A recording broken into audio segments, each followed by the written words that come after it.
జన్మ పాపం, కర్మ పాపం ప్రతి మానవుని మీద ఉన్నాయి. ప్రభు అంటాడు ఆజ్ఞ అతిక్రమమే పాపం. ఏది చేయాలో ఏది చేయొద్దని బైబిల్లో ఆజ్ఞలు ఇవ్వబడ్డాయి కనుక ఏ ఆజ్ఞను అతిక్రమిస్తావో, ఏ ఆజ్ఞను మీరి బ్రతుకుతావో అదే పాపం అన్నాడు. సకల దుర్నీతి పాపం అన్నాడు. ఆమెన్. విశ్వాస మూలము కానిదేదో పాపం అన్నాడు. ఆమెన్. హల్లెలూయా. ప్రభు అంటాడు మీరు పాపాల్లోంచి మీరు విమోచింపబడ్డారు, ఎందుకు దేవునికి స్తోత్రం అన్నాడు పౌలు. నిజంగా దేవునికి స్తోత్రం. ఆమెన్.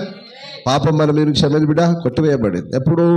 మీ పాపముల నిమిత్తము మీరు యేసుక్రీస్తు నామమున తండ్రి కుమార పరిశుద్ధాత్మ నామములో ఎప్పుడైతే బాప్తిస్మం పొందారు, ఆమేన్, ఎప్పుడైతే దేవుని ఆత్మ చేత కడగబడ్డారు, హల్లెలూయా, మీ సమస్త పాపాలన్నీ కొట్టివేయబడ్డాయి. సమస్త పాపాలన్నీ కొట్టివేయబడ్డాయి. ఇక లేవవి, నీ మీద లేవు. ఇప్పుడు నువ్వెవరో తెలుసా? నీతిమంతురాలవి, నీతిమంతుడవి, పరిశుద్ధుడవు. దేవునికి మహిమ కలుగును గాక. ఉచితముగా నీతిమంతులుగా తీర్చారు.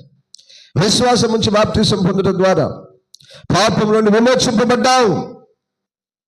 ప్రతి మానవుని యేసుప్రభు ఎందుకు వచ్చానా? పాపులను రక్షించుటకు క్రీస్తు యేసు లోకమునకు వచ్చాను. హల్లెలూయా, హల్లెలూయా. పాపములో నుంచి విమోచింపబడ్డావు.